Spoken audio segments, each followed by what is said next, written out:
No es casualidad, por lo tanto, que el leccionario nos haga pensar en este episodio que narra el Evangelio de Juan de Jesús ante el sumo sacerdote y también esa historia paralela del apóstol Pedro. Y creo que puede ser de reflexión para nuestra comunidad y también para la Iglesia este tiempo, ¿no? Y también esta historia. Así que os comparto mi reflexión y, como siempre digo, mi reflexión no sustituye ni muchísimo menos la vuestra, sino que en todo caso abre con toda la humildad muchas posibilidades que espero el Espíritu Santo os haga real y efectiva y edificante para vuestras propias existencias. Como digo, yo he puesto Pedro niega a Jesús, el desafío de seguir a Jesús cuando llega la noche, porque realmente ahí se da una situación que, como muchas de las historias que estamos viendo en el Evangelio de Juan últimamente, ¿verdad?, pues parecen como una dicotomía, ¿no? De hecho, Juan juega muchas veces con esa metáfora de la luz y la oscuridad, y hay estas situaciones a veces paralelas en las cuales también hay una enseñanza en sí misma. Y como digo, aquí casi empezamos a hablar del relato de la pasión. Y el evangelista nos presenta una escena llena de tensión, llena de tensión. ¿Quién no tiene en su memoria esto de Pedro negará a Jesús 3 veces, ¿no?, antes del canto del gallo? ¿No? Que en Juan no lo escuchamos las 3 veces, en el resto de los evangelios sí que está expresado así, ¿no? Es la noche donde Jesús es arrestado. La noche ha caído en Jerusalén. Los discípulos se han dispersado y el miedo aparece en la oscuridad. Y se suceden 2 escenas que, como digo y como os he dicho anteriormente, van en paralelo. Por un lugar, en un lugar cerrado, Jesús es interrogado por Anás, el antiguo sumo sacerdote. Por otra parte, en el patio, cerca del fuego, Pedro intenta pasar lo más desapercibido posible. Aunque hay una mezcla de querer estar allí, pero cuando se le dirigen, ¿verdad?, intenta esquivar su pertenencia al grupo de discípulos de Jesús. Así que en el Evangelio de Juan se construye una fuerte tensión, un contraste evidente. Por una parte, también vemos a Jesús hablando con valentía y con transparencia, y ahora haré algún matiz al respecto. Y por otra parte, vemos a Pedro que, bueno, tiene miedo y quiere ocultarse. No le culpo por ello. ¿Qué haríamos nosotros, ¿no?, en una situación como esa? Pero obviamente el contraste está ahí y es profundamente humano. Porque, como digo, si somos honestos, pues creo que muchas veces, ante muchas situaciones de la vida, como discípulos y discípulas de Jesús, hacemos un poco como Pedro. En este texto creo que se nos va a invitar a preguntarnos algo, creo que muy actual. ¿De qué tipo de poder, ¿no? ¿Con qué tipo de poder nos estamos identificando?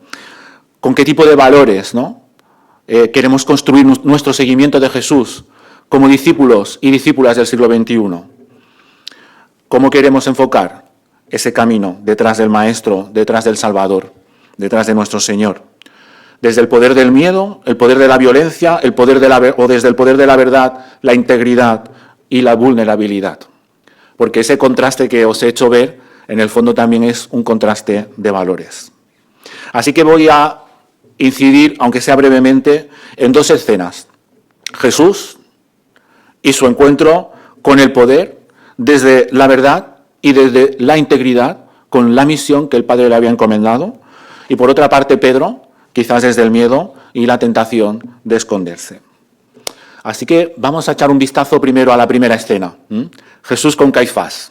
Este encuentro que no tiene desperdicio, ¿no? No tiene desperdicio. En el Evangelio de Juan aparece un detalle curioso. Antes de ser llevado al juicio formal, Jesús es interrogado por Anás, el antiguo sumo sacerdote. No por el sumo sacerdote, por el que ocupaba el cargo anteriormente. Ya no ocupa el cargo oficial, pero sigue teniendo influencia. Sigue teniendo influencia. Es una especie de poder informal, que hoy podríamos decir poder en la sombra. Poder en la sombra. La escena además ocurre de noche, en una especie de interrogatorio privado. No hay cargos claros contra Jesús, no hay testimonios, no hay testigos. El proceso no parece precisamente justo y Anás simplemente intenta obtener información que pueda usar contra Jesús y que el resto de las instituciones puedan usar contra Jesús. Pero Jesús no va a entrar en ese juego. Dice algo muy simple. Yo he hablado abiertamente al mundo. ¿Os habéis quedado con la respuesta de Jesús? Yo he hablado abiertamente al mundo. Jesús no tiene nada que ocultar. De hecho, lo dice. Yo he enseñado en la sinagoga, en el templo, delante de todos. He hablado abiertamente, transparentemente. Todo el mundo me ha escuchado. Sobra decir, ¿verdad?, que está cuestionando con ello las maneras de Caifás. Mientras los poderes, que yo siempre digo poderes, igual que digo iglesias, igual que digo siempre plurales, porque no existen los máximos en el mundo, ¿no? Los poderes actúan en secreto, Jesús actúa en la luz. Ojo, no confundir con la institución, con las iglesias, etcétera, etcétera, ¿no? Muchas veces queremos extrapolar esto a las iglesias, a las instituciones. Ciertamente, y ahora lo diré, ¿no? Las iglesias tenemos que hacer un pensamiento muy claro, ¿no?, de apostar por esta transparencia y valentía de Jesús, por este obrar en la luz. Ahí está, ¿no? Y además, cuando uno de los guardias le golpea, no solamente Jesús se somete al interrogatorio, sino que uno de los guardias le golpea, Jesús no reacciona con violencia. Otro hecho del que tomar nota. Solo pregunta, una pregunta que yo creo que tuvo que sacar de quicio a quien le pegó, ¿verdad?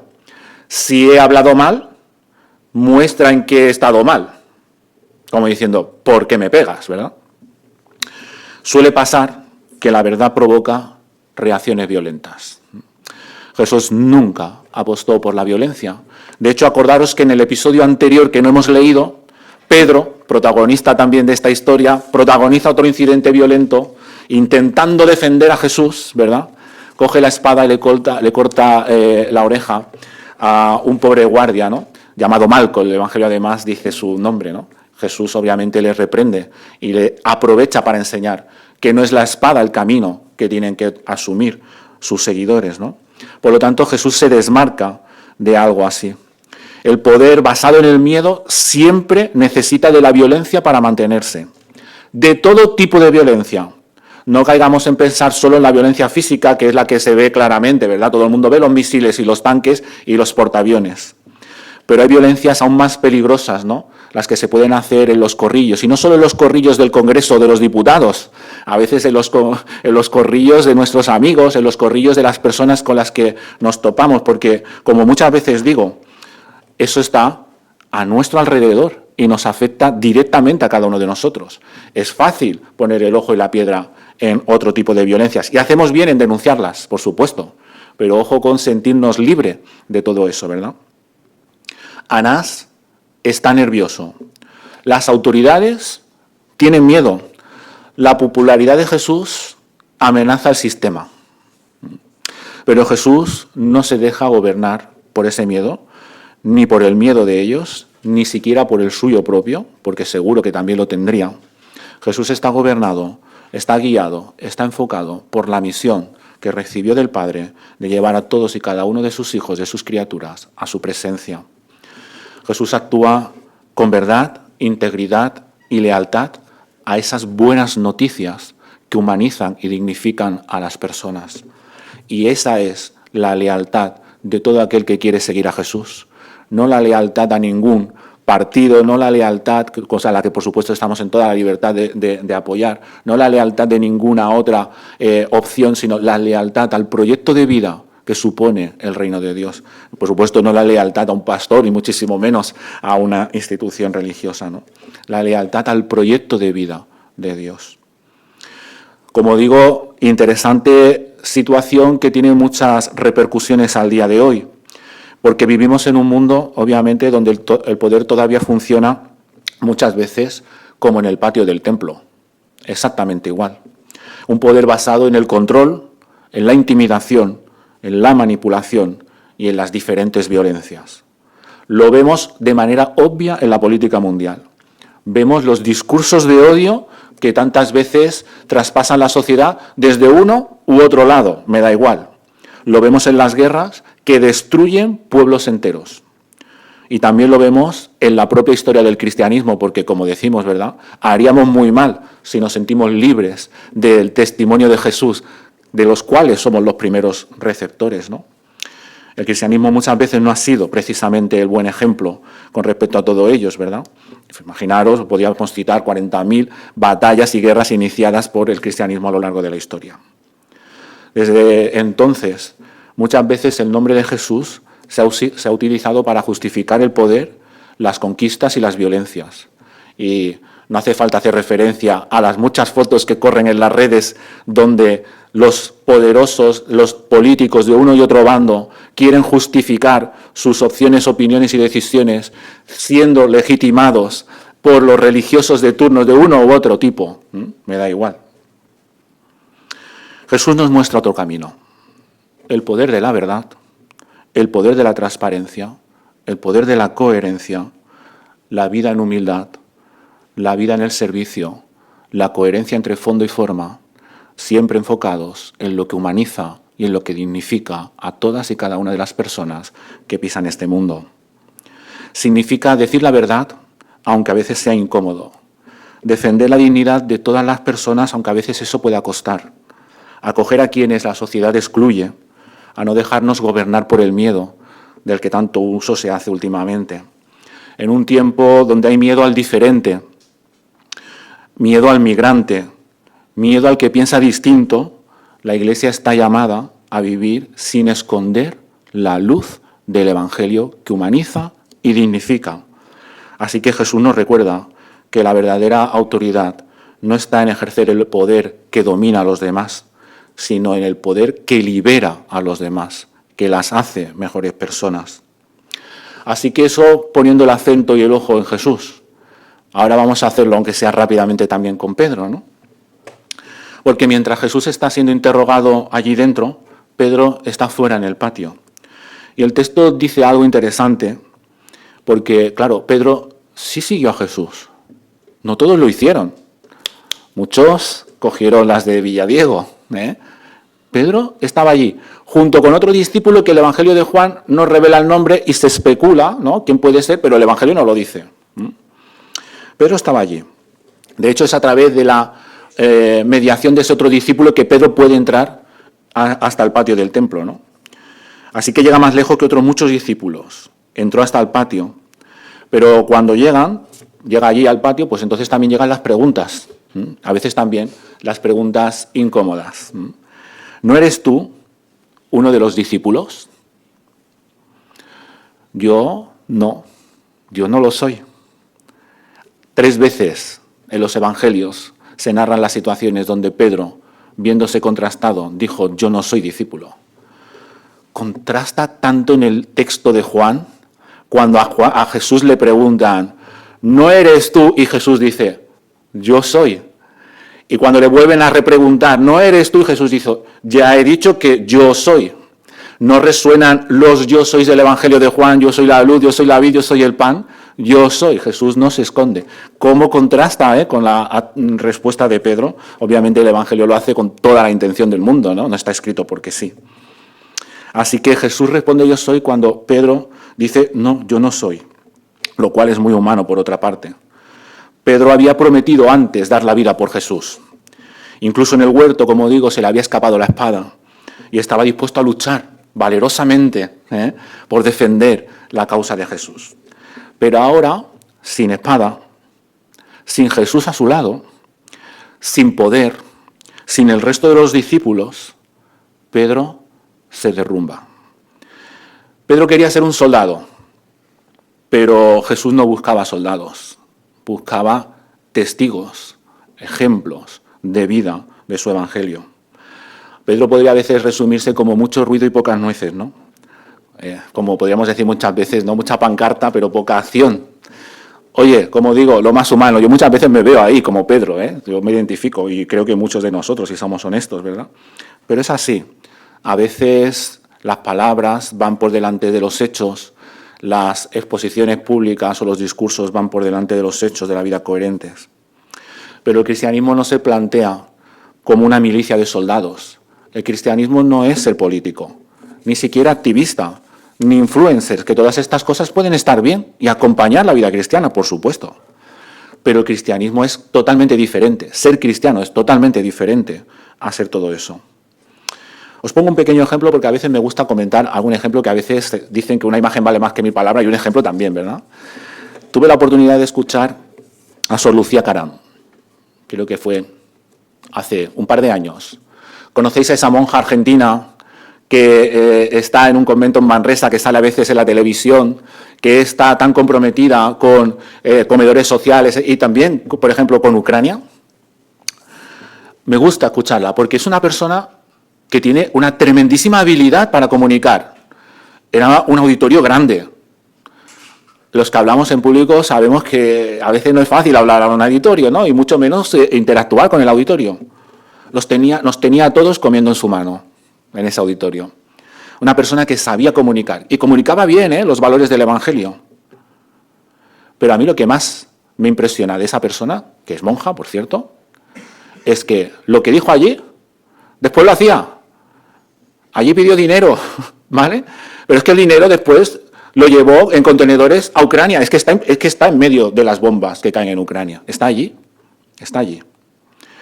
Bueno, pongo a esta persona como ejemplo porque fue una experiencia que yo tuve donde vi esa coherencia. La coherencia hace pensar mucho, ¿eh?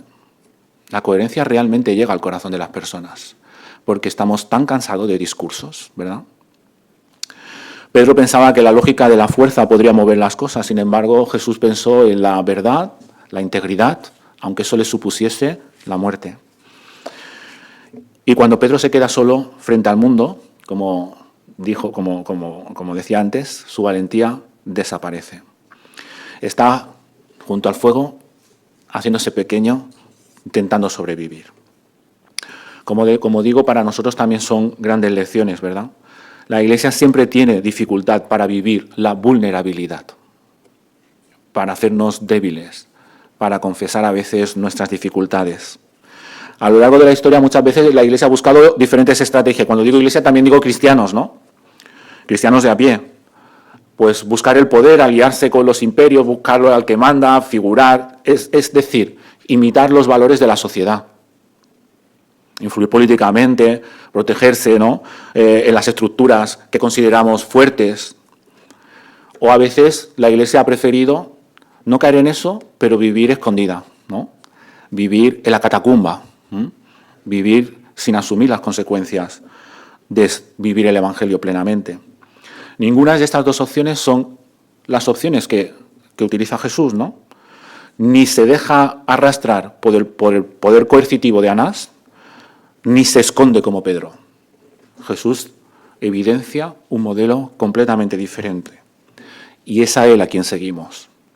Es a Él a quien confesamos. Es a Él a quien consideramos Maestro, Salvador y Señor de nuestras vidas. Es Él en quien nos tenemos que mirar. El camino de Jesús es otro. El camino de Jesús es el camino de una comunidad que vive y busca la verdad con amor, que vive con integridad, que intenta vivir con coherencia, que acepta su vulnerabilidad. Hoy que muchas iglesias sienten que han perdido el poder en Europa, que la sociedad se ha secularizado, que la Iglesia ya no ocupa el centro, eso a algunos le puede dar miedo. Quizás es el momento de plantear que es una gran oportunidad para volver al Evangelio de Jesús y al ejemplo de Jesús, ese que cambia vidas de verdad. Porque cuando la Iglesia pierde el poder, entendido así, entonces tiene que vivir y buscar el poder que viene de lo alto, el poder que se hace presente en la debilidad. La Iglesia poderosa es la Iglesia humilde.